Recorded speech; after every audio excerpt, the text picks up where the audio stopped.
Hello and नमस्ते, क्रिक Kong पर आप सभी का स्वागत है। मेरा नाम है यश पाठक और मैं लेकर आया हूं आज एक बड़ी इंटरेस्टिंग टूर्नामेंट के ऊपर डिस्कशन। तो बात करेंगे हम, नाम में ही लिखा गया है एशिया कप, तो एशियन टीम्स ही खेल सकती है इसमें। इस बार हालांकि सिर्फ 6 टीमें हैं, 3 टीम एक ग्रुप में और 3 टीम दूसरे ग्रुप में। अगर इंडियन टीम का जो ग्रुप है उसकी बात करें तो पाकिस्तान, इंडिया और नेपाल, ये 3 टीमें हैं हमारे ग्रुप में। और दूसरा ग्रुप जो है वहां पर इवनली पॉइंट्स कहूंगा मैं, क्योंकि तीनों ही टीमें हैं, वो कोई भी आ सकता है, कोई भी 2 टीम आ सकती है, कोई फेवरेट्स नहीं है। तो श्रीलंका, बांग्लादेश और अफगानिस्तान, ये 3 टीमें हैं जो दूसरे ग्रुप में है। और इन 3 टीमों की खासियत यह है कि तीनों ही ऐसी अंडरडॉग टीम्स है, एशियन टूर्नामेंट्स में कमाल का प्रदर्शन करती है। Sri Lanka however have been great in the past few years when it comes to Asian tournaments. उनकी एक टीम है जो रीबिल्डिंग फेज में है, वर्ल्ड कप के जो क्वालिफायर्स थे उनके चैंपियन बने हैं वो, और क्वालिफाई किया उन्होंने वर्ल्ड कप में।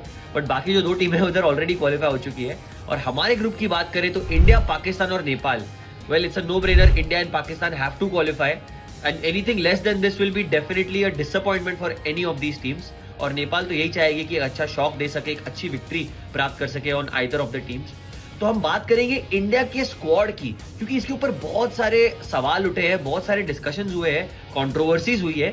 तो हम इसे थोड़ा नॉन कंट्रोवर्शियल बनाकर एकदम व्हाइट एंड ब्लैक करेंगे। यहाँ पे स्क्वाड मेरे सामने एक बार दर्शकों आप सब सुन लीजिएगा। रोहित शर्मा कप्तान, शुभमन गिल, इनके नाम के ऊपर एक बहुत बड़ा कंट्रोवर्सी हुआ था, क्योंकि ब्रॉडकास्टर्स जो थे उन्होंने शुभमन गिल का नाम ही नहीं लिया था स्क्वाड में। तो लोग सोचने लगे शुभमन गिल को ड्रॉप कर दिया है क्या। पर फिर बाद में जब चीफ सिलेक्टर अजय आगरकर आए थे ऑन एयर, उन्होंने शुभमन गिल का नाम लिया, तो लोगों के एक राहत की सांस है कि हाँ भैया शुभमन गिल खेल रहे हैं। देखो हमारा तो पूरा सारा का सारा टेंशन ऊपर नीचे हो गया था। जैसे मैंने कहा, Rohit Sharma, Shubman Gill, Virat Kohli, Shreyas Iyer is back, so that's a very plus and a very positive sign. KL Rahul, well he is also back, तो सुनकर अच्छा लग रहा है। विकेट कीपिंग शायद वही कर सकते हैं अगर ईशान किशन ना खेले तो। सूर्य कुमार यादव है, तिलक वर्मा है, यंगस्टर को मौका दिया है तिलक वर्मा को एशिया कप के स्क्वाड में। बहुत सवाल उठे थे तिलक वर्मा के ऊपर, क्योंकि तिलक वर्मा एक ऐसे खिलाड़ी है जो ज्यादा एक्सपीरियंस लेकर नहीं आते, लेकिन डायरेक्टली उन्हें बड़े टूर्नामेंट में ऐसे कहते हैं ना, swimming between the sharks directly, जहां पे आप तालाब में तैर रहे थे, अभी सीधा आप शार्क्स के बीच में ओशन में तैर रहे हो, तो क्या वो अडेप्ट कर पाएंगे, इसके ऊपर सवाल बहुत उठे थे। लेकिन रोहित शर्मा काफी कॉन्फिडेंट है, मुंबई इंडियंस में दोनों साथ खेले हैं, तो वो जानते हैं कैसे इनकी टेम्परामेंट है, मैच टेम्परामेंट। तो तिलक वर्मा को मौका दिया गया है। ईशान किशन, जैसा कि हम कह रहे थे, हार्दिक पांड्या उप कप्तान रहेंगे इस टूर्नामेंट में, रविंद्र जडेजा है, अक्षर पटेल है, Shardul Thakur, Jasprit Bumrah is back, boom Bumrah. इनके बारे में क्या कहना। आयरलैंड के टूर्नामेंट में जो भी मैचेस खेले गए हैं अब तक, उन्होंने कमाल का प्रदर्शन किया है, गेंदबाजी कहो, कप्तानी कहो, और एक तरह से कमबैक किया है। पहले T20 आई में उन्होंने 19वें ओवर में आई थिंक 1 रन दिया था और 2 विकेट चटकाए थे, और सेकंड T20 आई में 20वीं ओवर डाल के जो मेडन डाली थी उन्होंने। तो ये है जसप्रीत बुमराह का डोमिनेंस, और इसीलिए वो टीम में शायद इट्स अ नो ब्रेनर, उनको वापस आना ही था। तो आ चुके हैं टीम में। मोहम्मद शमी है, मोहम्मद सिराज है, जो वर्ल्ड के टॉप ओडीआई बॉलर्स में माने जाते हैं, कुलदीप यादव, प्रसिद्ध कृष्णा, और जो स्टैंड बाय में 18वां नाम है वो है संजू सैमसन का। He is a stand in wicket keeper, because KL Rahul had picked up a niggle while this tournament was going on, while the trainings were going on, तो इसीलिए जस्ट ऑब्जर्वेशन में रखा है उन्हें, और संजू सैमसन को एज अ बैकअप प्लेयर ले जा रहे हैं। अब इस टीम में एक बहुत बड़ा नाम है जो मेरे हिसाब से मिसिंग है, वो है युजवेंद्र चहल।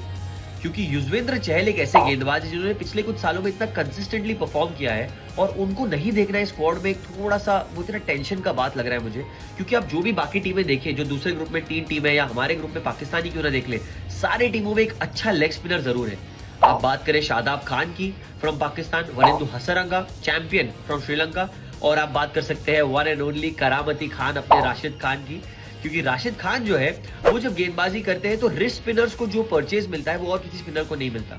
और एशिया कप चूंकि सब कॉन्टिनेंट कंडीशंस में खेला जाएगा, so I feel that it is very very very important that India needs a wrist spinner apart from Kuldeep Yadav obviously, क्योंकि कुलदीप यादव थोड़े धीमी गेंदबाजी करते हैं। Chahal on the other hand can get those variations, and Yuzvendra Chahal has been a little unlucky.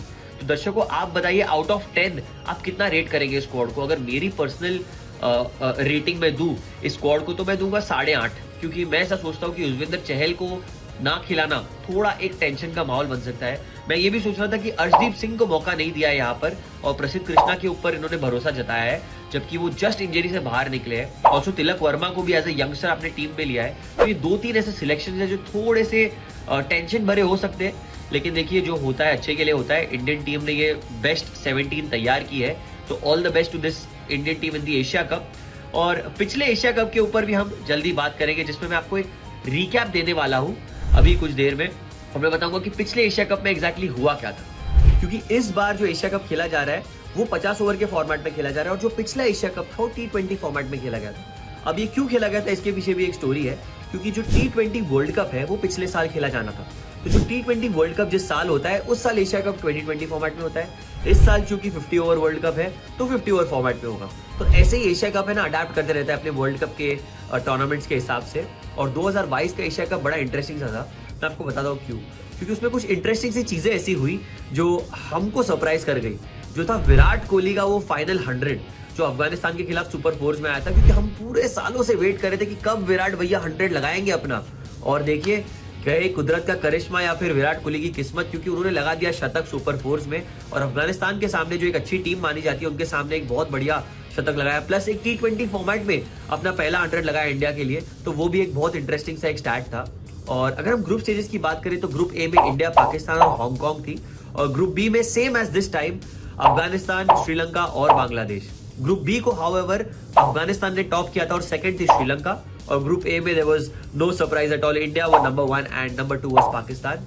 Both Hong Kong and Bangladesh failed to win a single game, so they were out of the tournament. Super fours की अगर बात करें तो विराट कोहली के शतक के अलावा और भी थोड़े करामत हुए थे, जहां पर Sri Lanka were unbeaten in the super fours against Afghanistan, Pakistan and India. They were unbeaten and they reach the finals. However number 2 पर आई पाकिस्तान। इंडिया को हराकर इस सुपर फोर्स में उन्होंने फाइनल में प्रवेश कर दिया और इंडिया और अफगानिस्तान रह गए थर्ड और फोर्थ पे, जो इररेलेवेंट था उस पॉइंट पर। फाइनल्स की अगर बात करें तो श्रीलंका एंड पाकिस्तान दोनों ही टीमों ने कमाल का प्रदर्शन जरूर किया था टूर्नामेंट में, लेकिन Sri Lanka were the winners, eventual winners. And Asia cup में उनका डोमिनेंस हम सालों से देखते आ रहे हैं, अच्छा करते ही आ रहे हैं वो।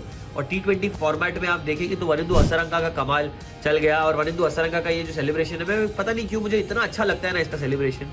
ये अलग ही खिलाड़ी है एक, क्योंकि अभी हाल ही में लंका प्रीमियर लीग भी खेली गई थी, उसमें भी उनका कमाल का प्रदर्शन था। तो मैन इन फॉर्म चलते आ रहे हैं ये, in all formats, in all kind of situations he is been phenomenal. और Sri Lanka were the eventual winners where Pakistan came second. Top scorer थे मोहम्मद रिजवान, पर नंबर 2 पर थे विराट कोहली, जिनकी वो शतक की बदौलत वो इस लिस्ट में बहुत ऊपर आ चुके हैं। और गेंदबाजी में अगर बात करें तो नंबर 2 पर थे, जी हाँ, वनिंदु हसरंगा। लेकिन टॉप पर थे हमारे इंडिया के फास्ट बॉलर भुवनेश्वर कुमार, जो इस बार एशिया कप में नहीं है, लेकिन उनका ये जो छाप जो उन्होंने छोड़ा है वो हमें बहुत टाइम तक याद रहेगा। तो इस टाइम दर्शकों को बताइए, India, Pakistan and Nepal in group 1 and the same 3 teams Sri Lanka, Bangladesh and Afghanistan in group 2। Which will be the team, कौन सी ऐसी टीम होगी जो ये टूर्नामेंट जीतेगी? आप कमेंट सेक्शन में बताइए।